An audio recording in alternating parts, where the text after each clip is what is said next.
Hi, my name's Glenn Vickery and welcome to my YouTube channel Kiwi Bushcraft and Survival.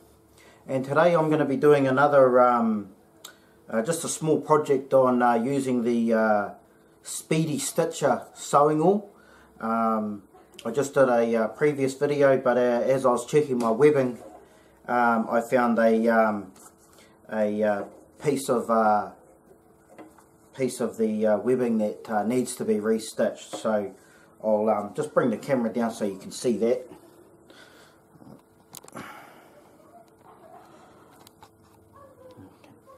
Alright. So on here, I'll just pull this pouch off.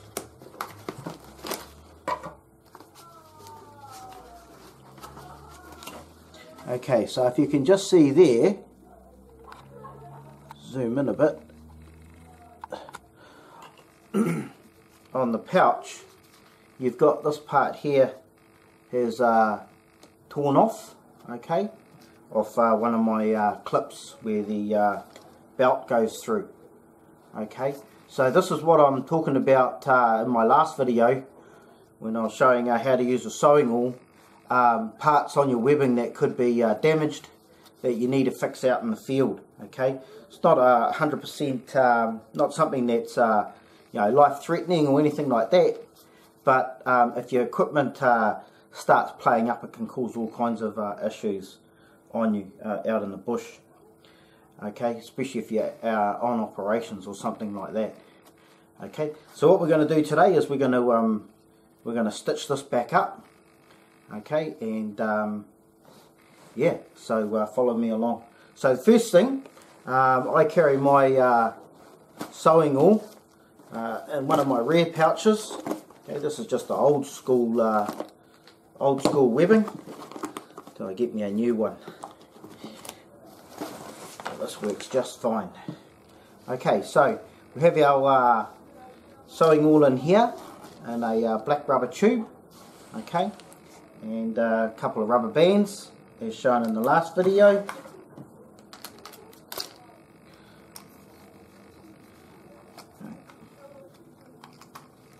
A lighter and Speedy Stitcher sewing wool. Okay, to find these I'm putting a link on the other video, the last video I did of this, and I'll have a link at the end of this video to my last video for this as well. Okay, so first thing we want to do is get our Speedy Stitcher ready.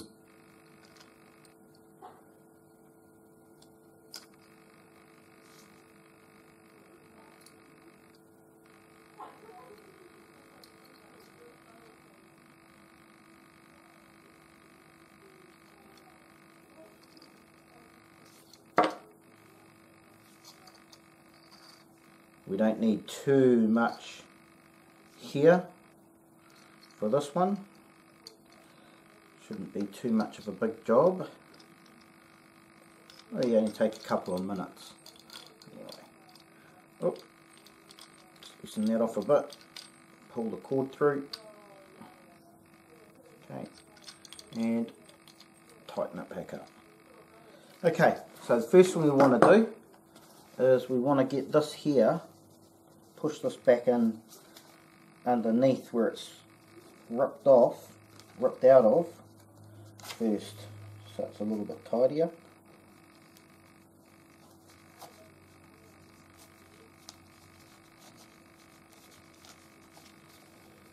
Jeez, I used a pen.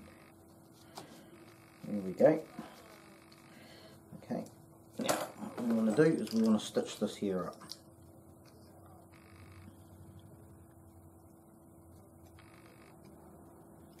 I'm going to start straight from about here.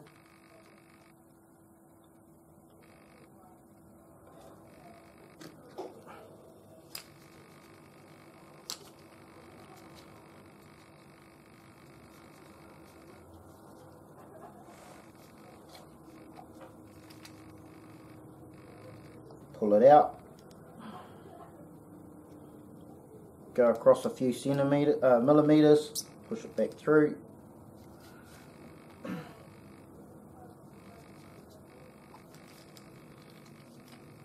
tighten it up, put the next one through, create a bit of a loop,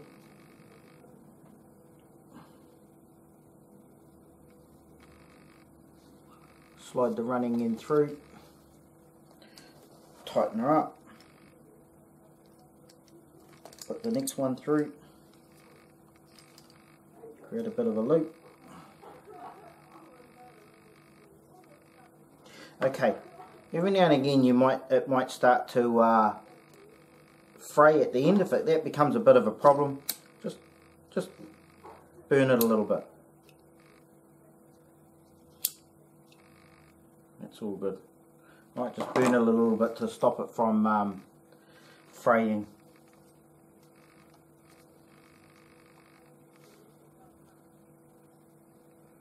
Slide that through.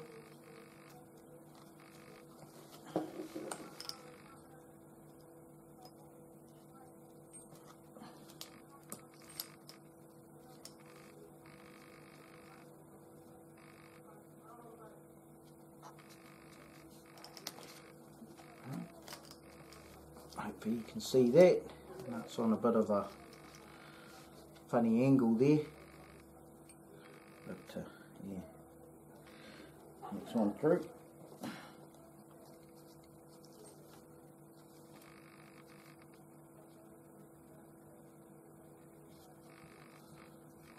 Pull that through. Cool. Okay, it's getting nice and solid. So what I'm going to do now is go just up above it. So it'll be like a double stitch, so it'll be nice and strong. Through.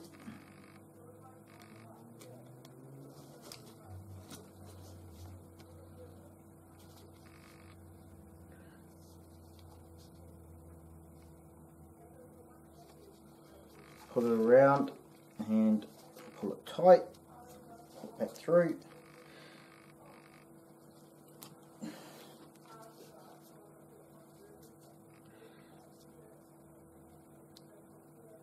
Okay, once this is completed, there's no way, well, I shouldn't say no way, but pretty much no way that this is going to come undone. Okay, it'll be rock solid. Okay, in fact, it'll be stronger than what it was when it was originally stitched or sewn into place. Okay, the sewing oil does a much better job than any sewing machine when it comes to this sort of thing. Okay, it might not be might not look as flash, okay, as what's done on a sewing machine, but the quality, as far as being able to rely on it, and being able to rely on your equipment and your gear, is vital. It's way better. Okay, so this saves you a lot of time and money, so that you don't have to take it elsewhere. Okay, so I've just pulled a little bit of an extension out there. Okay, now we're going to just cut it. Just grab yourself a knife or a pair of scissors. All right, and the last thing we want to do is burn. Actually, before I do that, I'm just going to make sure that this fits through, no problem. Okay.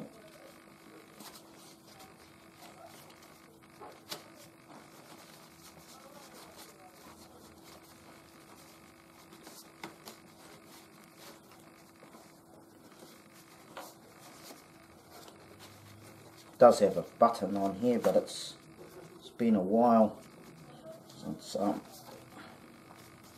you know what, I might just take that button off. No, that's no good.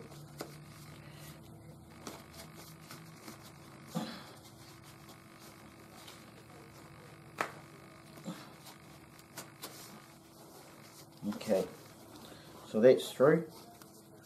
So we can burn this now. Once it goes down, blow it out, dab it out. Next one, burn it, blow it out, dab it down. Okay, and that's solid now. Okay, that's really solid. That's not going anywhere. Okay, put our other pouch back on. This is my compass pouch. I'll keep my compass.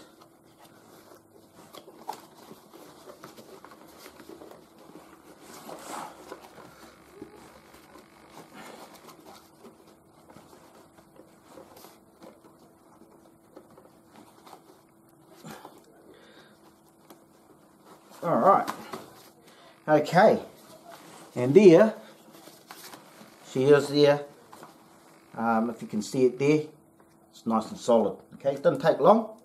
Alright, sewing up over here. Alright, and so that's solid now. Alright, so that's all you got to do. It doesn't take long to make sure your gear is maintained. Okay, make sure your equipment's maintained. As I said, it's not much weight taking out a sewing oil. It's worth its weight in gold, yeah, to have it when you need it. Could be a pack strap that you break off that you need to re-stitch up. It could be a part of your vest or web belt, you know, that might tear and you need to repair it. Okay, it might get cut or whatever.